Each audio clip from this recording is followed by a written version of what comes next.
तो दोस्तों आज हम लोग बात करने जा रहे हैं कंपनी सेक्रेटरी के एग्जाम्स के बारे में जो कि 21 दिसंबर से होने वाले हैं। तो चलिए जानते हैं स्टूडेंट्स के दिक्कतों के बारे में और उनके क्या इश्यूज हैं। तो चलिए आज हम लोग जानते हैं कि इशू क्या चल रहा है, मतलब कि तो देखिए पहला जो सबसे बड़ा इशू है वो है कि जो सीएस के इंस्टीट्यूट है उन्होंने किसी तरह का वॉलेंटरली ऑप्ट आउट का ऑप्शन नहीं दिया गया है। मतलब आप वॉलेंटरली ऑप्ट आउट नहीं कर सकते। अगर आपको कोविड हुआ है तो आप ऑप्ट आउट कर लीजिए, कोई दिक्कत नहीं है। पर अगर आपको कोविड नहीं है, सिम्टम्स भी है तो भी कोई फर्क नहीं पड़ता है, बट आपकी रिपोर्ट आपके पास में होनी चाहिए। अगर आप रिपोर्ट सबमिट करते हैं तब आपको ऑप्ट आउट का ऑप्शन दिया जाता है। तो सबसे बड़ा जो इशू है वो है नो वॉलेंटरली ऑप्ट आउट का। किसी तरह का वॉलेंटरली आपको ऑप्ट आउट करने के लिए नहीं दिया गया। या अगर आपके पास में रिपोर्ट है, अगर आपके पास में पॉजिटिव रिपोर्ट है, रिपोर्ट नहीं रिपोर्ट और पॉजिटिव रिपोर्ट है, तो आपको ऑप्ट आउट दे दिया जाएगा, यानी कि आपके फीस बच जाएंगे। तो जो फीस है वो आपके सेव हो जाएंगे, ठीक है। तो ये एक जो चीज़ है वो आपको मिल जाएगा कि आपको एक एडवांटेज मिल जाएगा। अगर आपके पास में पॉजिटिव रिपोर्ट है तो आपके फीस बच जाएंगे और कुछ नहीं। क्यों? क्योंकि किसी तरह का आपको सेकेंड साइकिल नहीं दिया गया है। सेकेंड साइकिल मतलब कि जैसे सीए में दिया गया था कि अगर आप नवंबर में एग्ज़ाम नहीं देते हैं किसी कारणवश, तो आप फरवरी में एग्ज़ाम दे सकते हैं, ठीक है। मतलब ये सेकेंड साइकिल जिसको बोलते हैं, सेकेंड साइकिल में आप एग्जाम दे सकते हैं। तो इससे क्या होता है कि आपका जो 6 महीना है वो बर्बाद नहीं जाता है। तो आप मतलब नवंबर में दिए और उसका ही एक और ऑप्शन दिया गया कि आप फरवरी में भी दे सकते हैं। तो इस तरह से आपके जो टाइम है वो बच जाता है। फिर अगेन जो मई में एग्ज़ाम होता है वो आप फिर से मतलब पेमेंट कीजिए, फीस पेमेंट कीजिए और उसके बाद आप दे दीजिए। तो ये चीज़ था। तो सेकंड साइकिल सीएस में नहीं दिया गया। अगर मान लीजिए आप ऑप्ट आउट भी करते हैं या नहीं भी करते हैं तो अगला एग्ज़ाम जो है वो जून 2021 में होने वाला है, जो कि सबसे बड़ा प्रॉब्लम है। सब लोगों को यही चीज़ की दिक्कत आ रही है कि अगर सेकंड साइकिल रहता तो अगर मान लीजिए पॉजिटिव रिपोर्ट भी दे देते हैं, पॉजिटिव रिपोर्ट भी दे देते हैं, तो आपका 6 महीना बर्बाद नहीं होता। मतलब या तो अगर सीधा बात है कि अगर मान लीजिए आपको जून 2021 में ही देना है, मान लीजिए अगर आप दिसंबर में नहीं दे सकते, बहुत सारे इश्यूज़ हैं वो मैं अभी डिस्कस करूंगा ये क्या क्या इश्यूज़ है। तो अगर नहीं दे सकते दिसंबर में तो आपको सीधा जून 2021 में देना होगा। तो अगर आप वॉलंटरली ऑप्ट आउट करते हैं तो सिर्फ आपका फीस सेव होता है, टाइम सेव नहीं होता है, जो कि सबसे बड़ा इशू है इस एग्ज़ाम में कि हमें टाइम बचाना है। मतलब टाइम, जो स्टूडेंट्स हैं उन लोगों को का इशू यही है कि टाइम बचना चाहिए। अब मैं इशूज पे आता हूँ कि इशू क्या है। जो वॉलंटरली ऑप्ट आउट करना चाहते हैं वो रीज़न क्या है इनका जो रीज़न है वो बहुत ही सिंपल है। पहला, एक तो फियर, जो कि पूरा इंडिया में सबको है।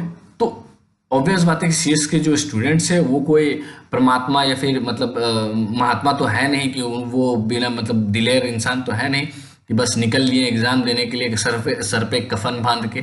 तो ऐसा तो नहीं है, उन लोग को भी डर है। और उन लोग को सिर्फ एक इस बात का डर नहीं है कि उनको कोविड हो जाएगा, उनके जो डिपेंडेंट है या फिर उनके उनके साथ में जो लोग रहते हैं, मतलब जो उनके जो रिलेटिव हैं, उन लोगों को भी तो कोविड हो सकता है। और माइट भी दे आर डायबिटिक और may be they have pre existing disease, तो वो भी तो हो सकता है।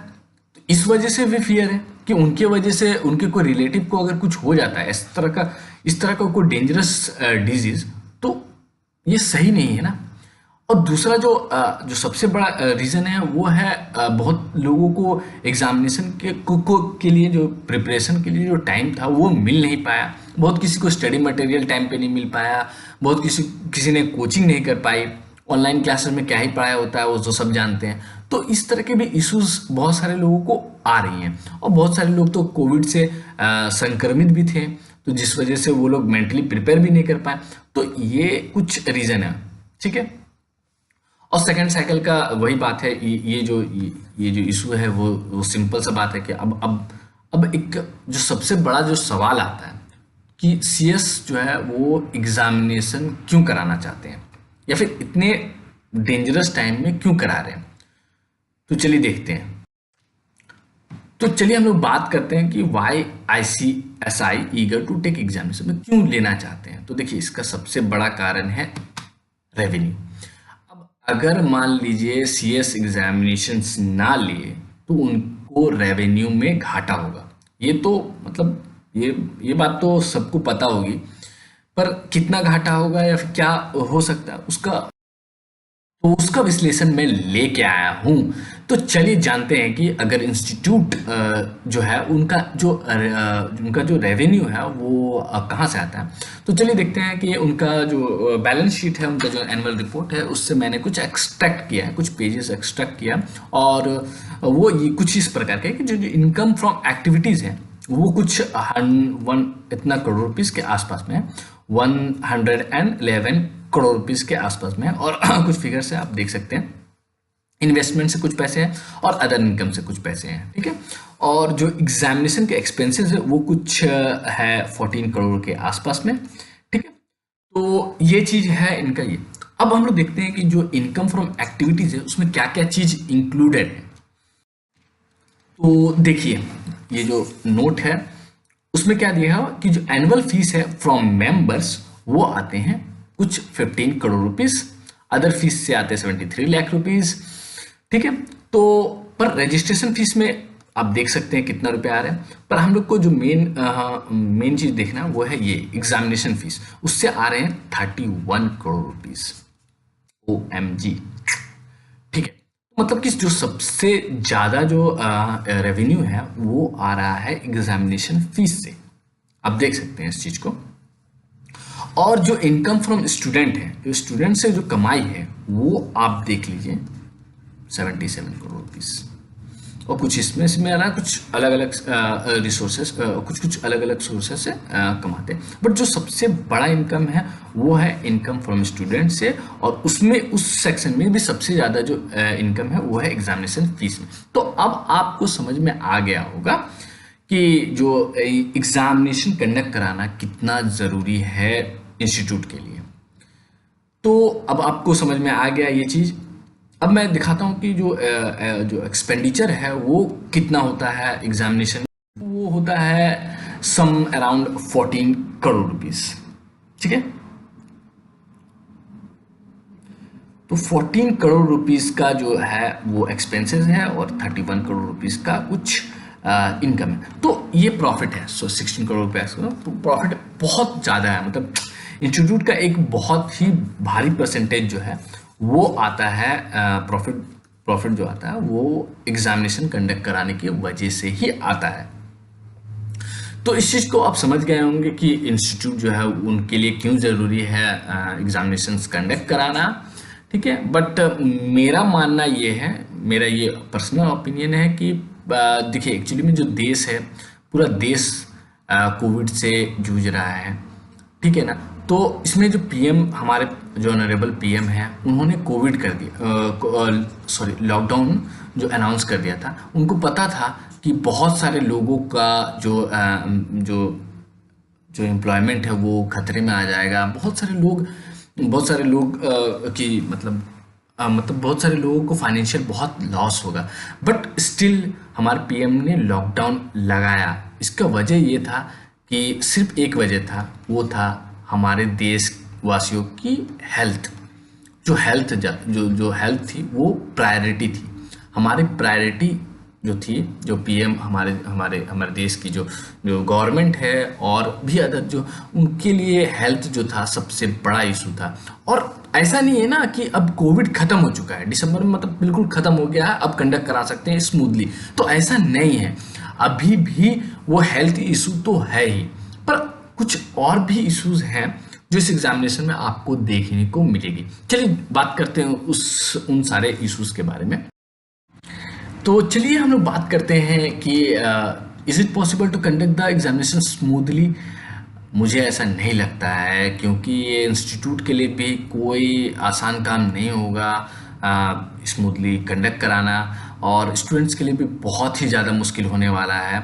अगर फिर भी इंस्टीट्यूट बोलेगा नहीं मैं कराऊंगा ही, तो ये सिर्फ और सिर्फ स्टूडेंट्स की प्रॉब्लम बन के रह जाएगी। बट मुझे ऐसा नहीं लगता। जो इंस्टीट्यूट है वो भी जरूर सोचेगी स्टूडेंट्स के कुछ जो इश्यूज है उसके बारे में जरूर सोचेगी। बट जो सबसे बड़ा मेजर जो इश्यूज चल रहे हैं अभी देश में वो क्या क्या है, वो है कुछ देख लीजिए, फार्मर का प्रोटेस्ट जो है वो चल रहा है।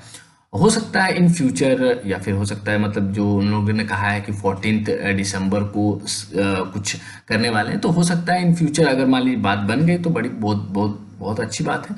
बट अगर नहीं होता है तो ये प्रोटेस्ट मुझे जहाँ तक लगता है वो और भी लंबा चलेगा। तो अगर चलता है तो दिक्कत तो आएंगी ही, और सिर्फ इंस्टीट्यूट को नहीं बल्कि स्टूडेंट्स को भी आएंगी।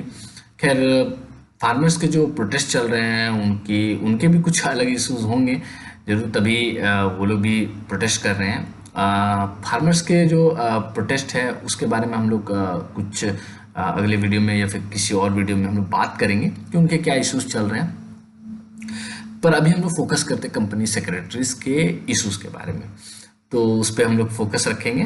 तो ये हो गया कि अगर मान लीजिए फार्मर प्रोटेस्ट और भी आगे लंबा चलता है तो बहुत ही ज़्यादा दिक्कत हो जाएंगी, लोगों को आने जाने के लिए भी बहुत सारी दिक्कत हो। कुछ कुछ लोग जो है कुछ स्टूडेंट्स के जो सेंटर्स है वो 30-40 किलोमीटर के आसपास में पड़ेंगे, या फिर हो सकता है उससे भी ज़्यादा। तो इस तरह से जो जो ट्रांसपोर्टेशन में है वो बहुत ज़्यादा दिक्कतें आ सकती हैं। और जो एग्ज़ामिनेशन है वो उसका टाइमिंग है 2 बजे से लेकर 5 बजे तक में, और 5 बजे के बाद में पता नहीं किस तरह से लोग आएंगे अपने घर में 30 या 40 किलोमीटर। तो बहुत ही ज़्यादा हैरासमेंट हो जाएगा लोगों के लिए, जो स्टूडेंट्स हैं उनके लिए। पर वो सब तो फिर भी मैनेजेबल है, बट अब देखते हैं कि क्या होता है। बट ये फार्मर प्रोटेस्ट तो अभी चल रहा है। और चलिए और कुछ इश्यूज के बारे में हम लोग तो नोएडा में 144 धारा लगा दिया गया है। तो और वो जो है जो 144 जो धारा है वो 2 जनवरी तक चलेंगी।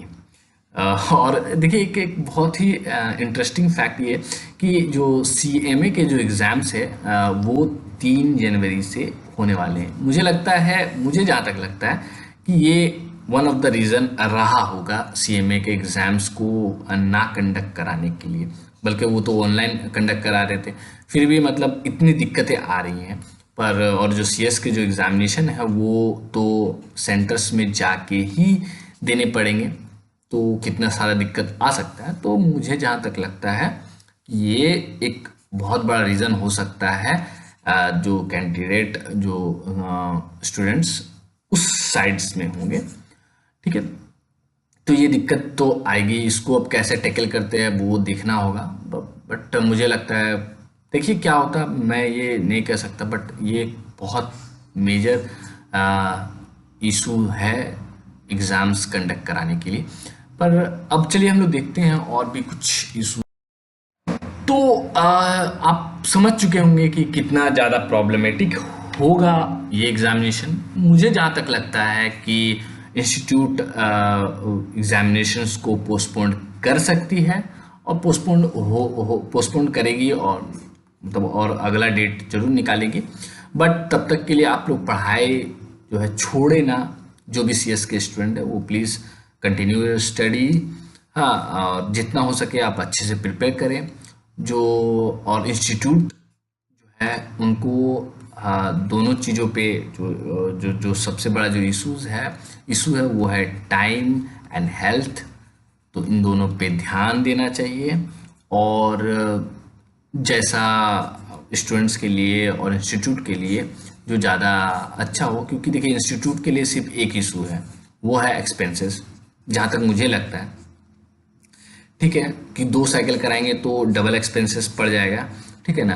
बट मुझे जहाँ तक लगता है कि अभी पैसे को छोड़ के, अभी रेवेन्यू को छोड़ के टाइम और हेल्थ पे ज़्यादा इंस्टीट्यूट को ध्यान देना चाहिए, जहाँ तक मेरा लगता है। और हो सकता है इंस्टीट्यूट को और भी कई सारी दिक्कतें हो जो कि शायद मैं एनालाइज नहीं कर पाया। बट मुझे जहाँ तक लगता है जो सबसे बड़ा जो इशू है इंस्टीट्यूट के लिए वो है मनी, रेवेन्यू वो है। और वो मुझे जहाँ तक लगता है कि इंस्टीट्यूट को चलाने के लिए पैसे की ज़रूरत पड़ेगी, तो उनका भी जेन्युइन ही है। बट मुझे जहाँ तक लगता है कि अभी जो पैसे हैं उससे ज़्यादा इम्पोर्टेंट टाइम और हेल्थ है, तो इस पे ध्यान देना चाहिए इंस्टीट्यूट को।